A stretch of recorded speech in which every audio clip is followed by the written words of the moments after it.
at BU, I was primarily making documentary films. I was kind of interested in nonfiction and telling stories that I thought would impact people's lives and kind of represent them. And and then I went to WGBH, and it was primarily a documentary house. You did nothing but documentaries, and it was probably the premier place at the time, doing a lot of work for public television. But public television was kind of leading a whole film revolution in a sense, in terms of the documentary and historical documentary, the science documentary, all these different forms of approach of subject matters that were using that was using documentary as a way to tell those stories. Then I went to Hollywood.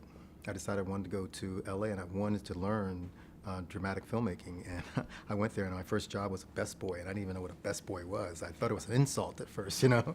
But I started working on dramatic films with a friend of mine who had started a number of films there.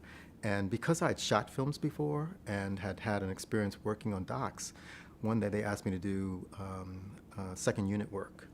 And the film that I was working on was really behind schedule. And I think they saw my rushes the next morning, and the next day they got rid of the DP and asked me to finish the film.